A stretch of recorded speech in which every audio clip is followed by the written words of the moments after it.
This is a video about aesthetic progress from the perspective of the audience. I'll be connecting some ideas from epistemology to aesthetics. It's going to be mostly casual. I'm just sitting here drinking tea. Got a lovely rock oolong this morning for myself and an all clay setup. All right, we're going to figure out how to push forward art. Okay, if you're in for the ride, my name is Zachary. I'd love to hear what you think about this. From an audience's perspective, aesthetic progress is when the audience can see works of art in higher fidelity. Yeah, I'm saying see, I don't actually mean visually see. It's not exclusively visually seeing. And I don't mean high fidelity as in like you're switching to 4K or 8K or whatever. And that could be a part of it. I mean that there's an increase in aesthetic content. There's an increase in the dimensions that are noticed by the audience. And excuse me a little bit, I'm going to be reading a script which is just slightly below the camera, so it might look a little weird because I'm going to be reading. Okay, so what I mean by this dimensional thing, think about it in this way. If you have something that has audio and visual dimensions, it's automatically more aesthetic contents, higher fidelity than something that's only audio alone or only visual alone. Essentially what's happening is that there's more possible distinctions that could conflict. There's more possibilities for conflict. You see? More distinctions means more possible conflicts. So if you have a black and white film that's silent, you only have to think about conflicts within the visual spectra. You know, there might be visual conflicts, there might be narrative conflicts, but you don't have to worry about sound. The sound can't conflict with the visuals because there is no sound to conflict, right? Even the colors can't have a conflict with the message. Does that make any sense? Even with the colors can't have a conflict with the tone of the movie because it's just in black and white. There's no other options. But when you start to add sound to a black and white movie, now you can have the sound conflict with the visuals, which means that you have to do things to make sure that they don't conflict. I'm saying conflict instead of conflict, I don't know why. But to make sure that they don't conflict. And that grows even more difficult when you start to add other dimensions. Like if you have audio as in the voice, then that could cause conflict with the visuals. But if you start to have background music, now you have the background music, which is potentially conflicting with the voice, which is potentially conflicting with the visuals. You see what I mean by higher fidelity here, more dimensions?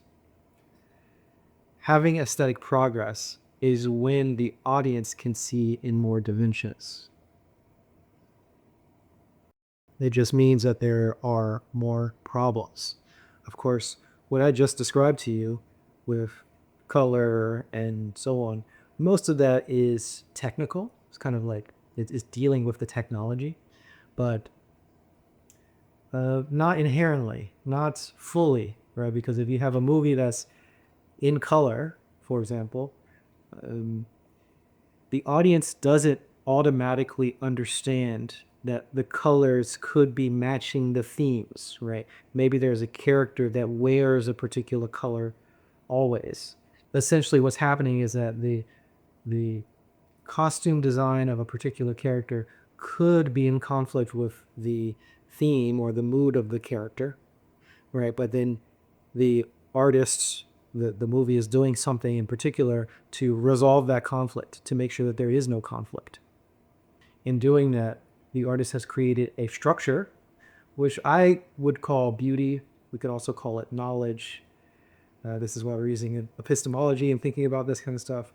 Whatever this additional thing that's being added, it is resolving the conflict and making it resonate. So now there's a resonance between the costume design of a character and the particular actions of that character and the background music or whatever. You know, you can have as many things as you want to resonate. Now those all resonate because there's beauty resolving those conflicts. When the audience can see in higher fidelity, they can recognize those potential conflicts which means that they can recognize when those conflicts are resolved. So they can see those resonances. That is seeing in higher fidelity.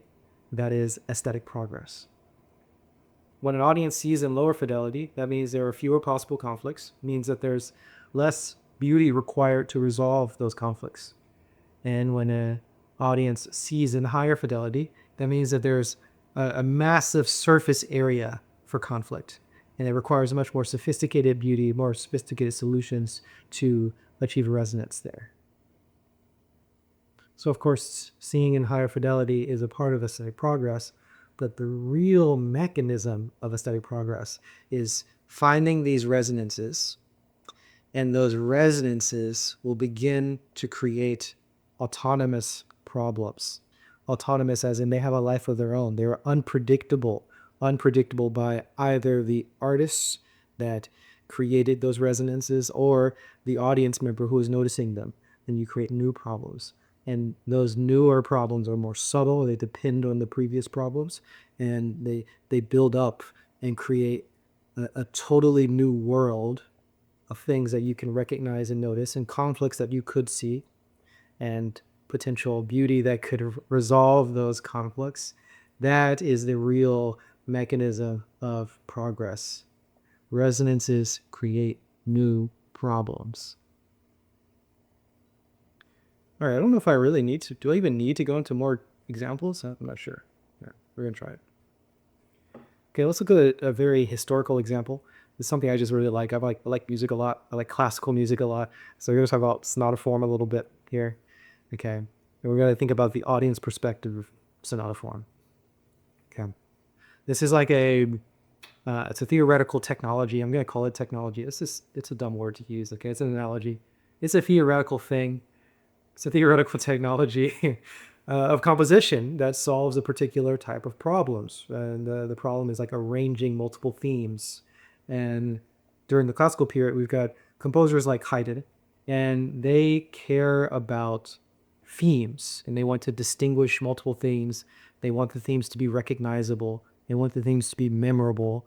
They want some balance in their composition. These are the kind of ideas and problems that they're working with. So essentially, how do you make a long piece of instrumental music intelligible so that you have multiple themes that are easily distinguishable, also memorable, and have some sort of tension and have some sort of resolution, all this kind of stuff? How do you do that?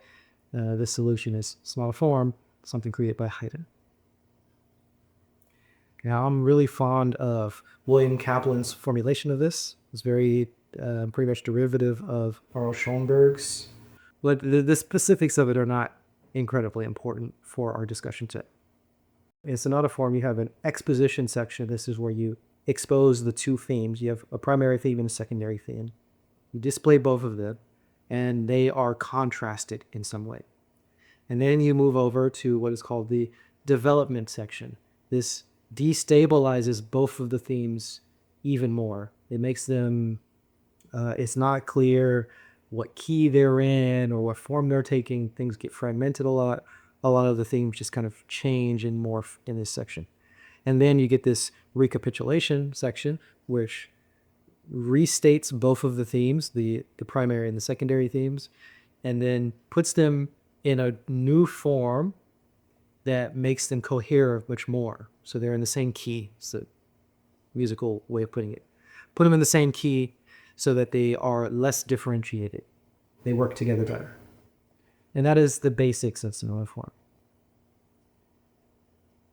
In this, the structure makes it easy to follow two different themes, and easy to see when they're different, and easy to see when they're similar. It creates an inherent balance. This entire structure has an inherent balance. It's easy to recognize, it's easy to remember. You generally want, in the classical era, they generally have very distinguished like endpoints for the themes. You know when the first theme is starting, and you know when it's ending. You know when the second theme is starting, and you know when it's ending. And then you know when you're going to the development, and then you know when you're moving back to the recapitulation. It's all very clear. So the audience learns about this. They pick up on this. They hear lots of music in sonata form, and they develop expectations. and they learn how to identify the particular sections that they're in and working with that type of thing. And this is what creates new autonomous problems. The audience can start to see in higher fidelity and develop very complicated, maybe complicated is not the right word, but they can develop sophisticated expectations for what should be happening in the music. And this is the creation, this is aesthetic progress, because now the audience can recognize if, for example, if the first theme is too lyrical. That would be odd because for whatever reason at the time, the first theme was not lyrical. The first theme is usually more jagged. The typical terminology would be masculine. It's kind of like rigid or something. I don't know. It's more powerful theme, and then the secondary themes are more lyrical and a little bit longer, and they have a little bit of a looser structure. That type of expectation comes about, and then the audience has that expectation, and then now the audience will recognize if the first theme has the wrong type of harmonies. And I'm saying wrong specifically here because it's conflicting with their expectations. So now they've built up this new framework or this new landscape of problems, which create new types of conflicts, which create the space for new types of things to create beauty, the new ways to resolve that conflict. So now the music has to deal with this weight of its own logic that it has to deal with, and then if it ever breaks the logic, now it has to figure out how to resolve that breaking of the logic in later parts of the work to make it holistic again, to resolve the conflicts that they've created. So in this case, the audience is no longer just kind of passively listening. I mean, obviously the audience is not passively listening. They're sort of actively shaping how these works of art are created in the future because they're creating new problems, because they have new expectations. That is what I'm calling aesthetic progress.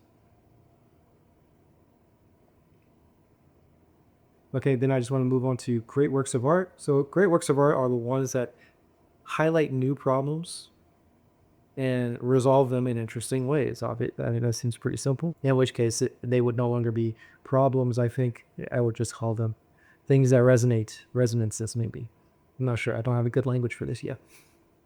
But this is all classic form of knowledge creation and the presentation of new knowledge. You want to highlight problems and then resolve those problems. As a direct result of this, with great works of art showing new problems and resolving those new problems in interesting ways, those resonances create even more new problems, which are more interesting.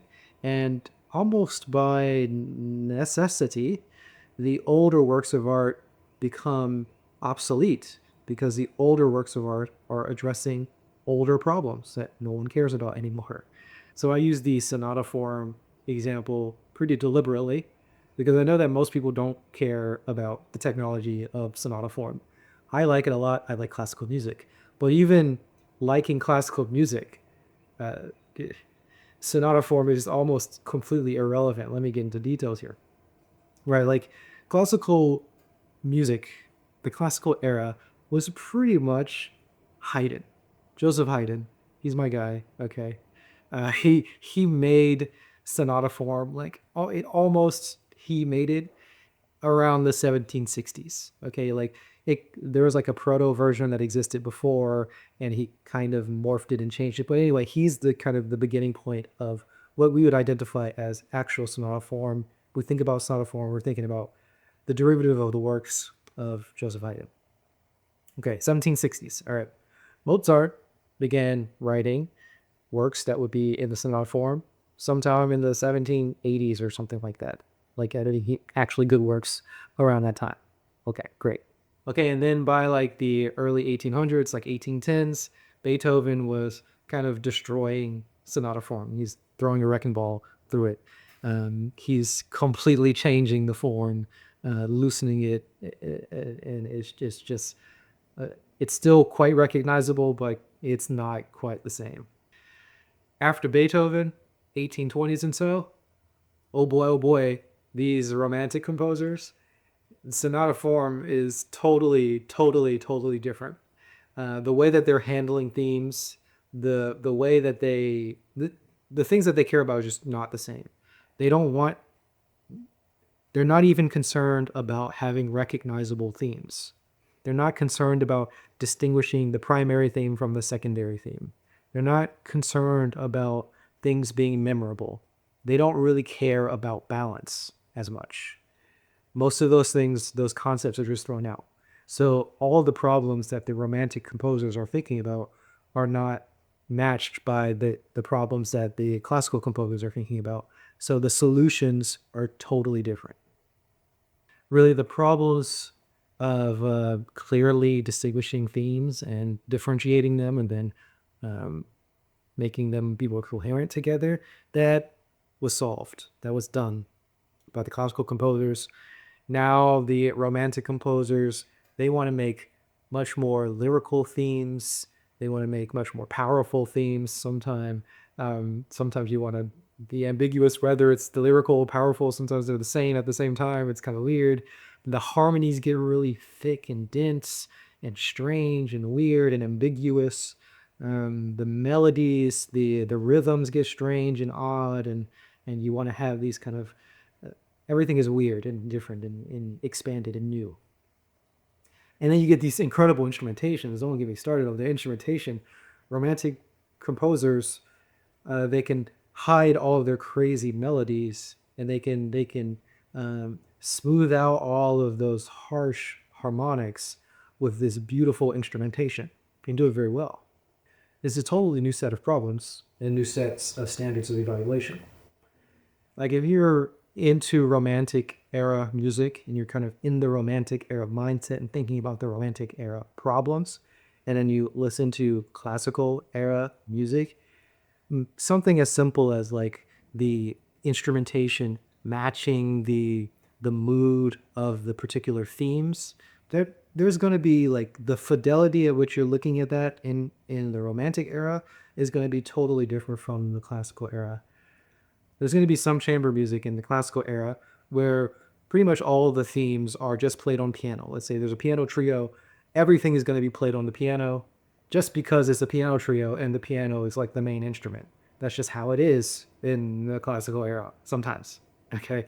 There was a little bit more balance at some point where it made more sense to make everything more equal. So you'd have everything go to the cello and the violin and the piano. That's more like Beethoven style. You want everything to get sort of equal say. You never have anything unbalanced. In the Romantic era, you're gonna only like you might get to a part where all of the lyrical themes are played by the violin, and the real balance that you're getting is going to be through the accompaniment, harmony, and instrumentation, and so on going on in the background. That's going to be the more interesting thing to pay attention to and focus on and see if the rhythms of the accompaniment are supporting the mood of the theme. That's just not happening in the classical era. Not in the same way. And then in the romantic era, people are inventing new instruments. People are making new instrument combinations to make interesting sounds. People are doing things like making new genres of music, genres as in they're adding instruments to their symphonies, or they're adding instruments into their chamber music. Instead of doing piano trios, they're doing quintets and so on, just to match the mood of the themes that they're playing. Okay, so like if you're listening to Wagner or Berlioz and you're listening for instrumentation, Mozart is just not touching any. He's not coming close to anything like. If you're used to those standards of Wagner and instrumentation, going back to Mozart is just he just can't compare at all. Okay. Similarly, if you're thinking about like rhythmic texture or something like that, if you're hearing the music of Chopin or if you're hearing Brahms, oh my God, Brahms, You're hearing that type of music and you're kind of used to listening to rhythm in those ways and thinking of the problems of rhythm and how those things are interestingly solved. And then you go back to Haydn. Like he did things with rhythm, but they're not even close. Not even close to what Brahms is doing. Not even close to what Chopin is doing. The classical era musicians just cannot live up to the romantic era standards. So like the audience of the romantic era has progressed beyond the classical era.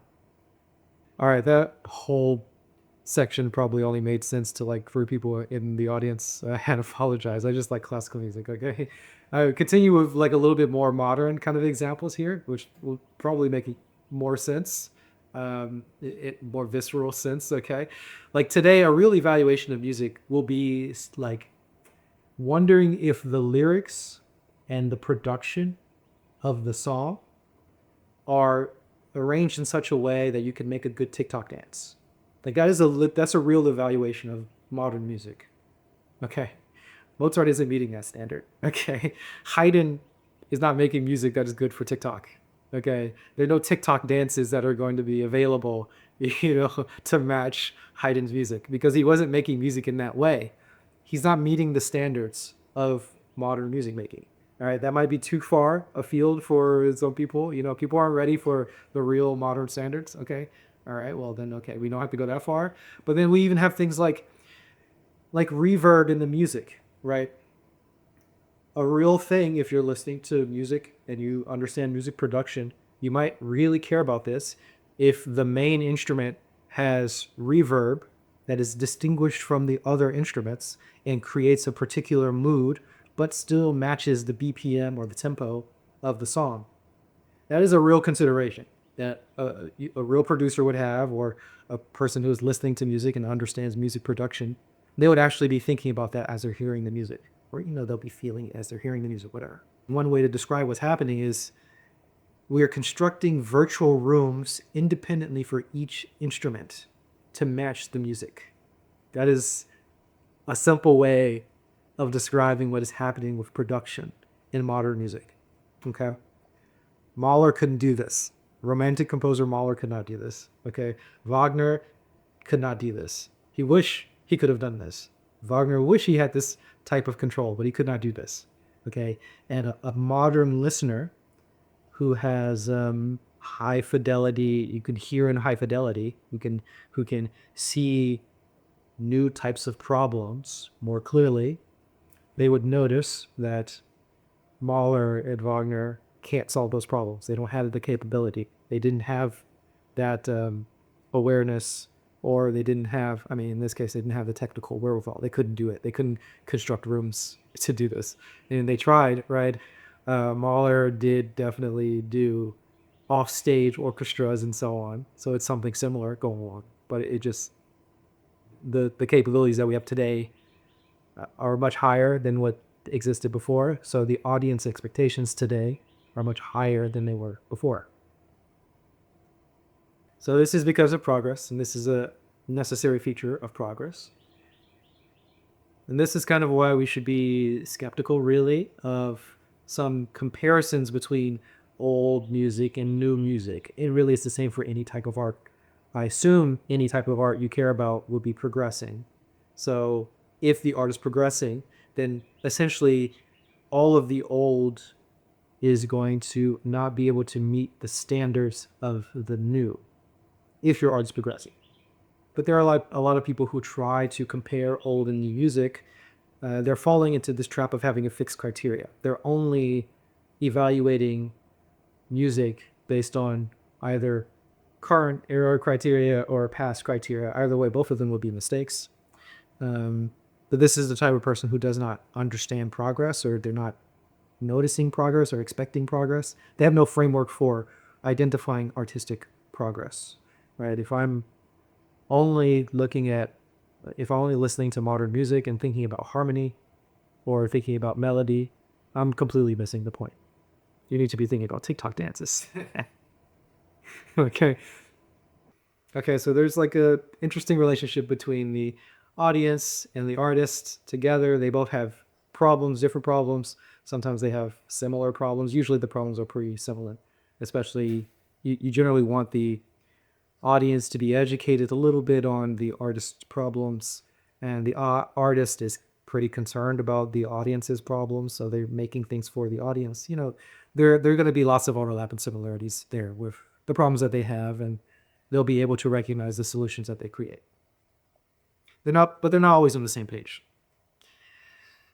Sometimes audiences are ahead of the artist, like the audience have higher standards than can even be accommodated by artists, either technically or theoretically. Like there might be like video game audiences out there who want fully immersive virtual reality games that have thematic resonance with the shots and the colors and the costumes and blah blah blah everything. But some of that stuff's not possible. It's just not possible today. The audience may have really high standards that are unreachable in this case. And sometimes the artists do want to figure out how to solve those problems that the audience has, but sometimes they just can't. Sometimes explicit knowledge from the audience is necessary, but not always. You don't always need to have the explicit knowledge of what the artist was doing. I guess that should be fairly intuitive. It's pretty obvious, I think, that not every audience knows exactly what the artist is doing. There are a lot of things that can impact the audience without the audience really knowing anything. And sometimes there are some cases where neither the audience nor the artist neither of them understand what's going on. They have no let's say explicit conception of what's actually happening, or they have no explicit theories about how things are being resolved or why. Of course, I mentioned a lot of classical music before. It's kind of my go-to example just because I love it. The composer Schoenberg, he pretty much invented the language for identifying classical era themes, like classifying different types of them and identifying them. So he was an audience member of classical era music. Schoenberg is like a modern musician, like in the 1900s. So he invented the language for what was happening in the 1700s. Okay, the classical era musicians in the 1700s did not have any explicit conception of how the themes were constructed. And at least they didn't have a thorough, explicit conception of it. But Schoenberg created a very thorough, explicit conception of it. Sentence form, period form. Again, only a few people who understand classical music might understand a little bit of that, but that stuff was invented by Schoenberg, and it has since even been developed upon and become even more formalized and much more clear. But what's important is that the artists from the 1700s and the 1800s, they did not have a conception of this. They did not know all of these things. They did not have a formal framework for constructing themes. And of course, the audience also didn't have this sort of explicit formal framework for constructing themes. So neither the audience nor the artist had an explicit framework, and it was created much, much later. In that case, that creation much later is aesthetic progress. Schoenberg created aesthetic progress in terms of being an audience member, being able to identify it and appreciate the music from the 1700s, classical era music. So anyway, these things co-evolve, the creation of new beauty to resolve conflicts that evolves from the artists, the audience and the artist. They both work together in a particular interesting way.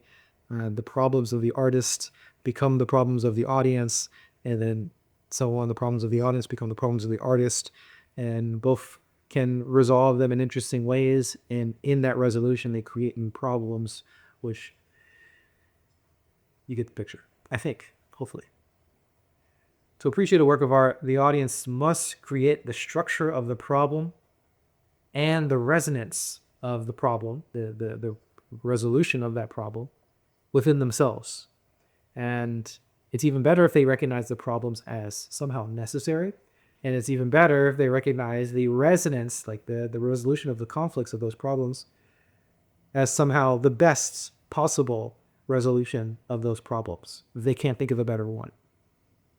And then the best possible scenario is if they have found this best, they can't think of a better solution, and it creates more problems.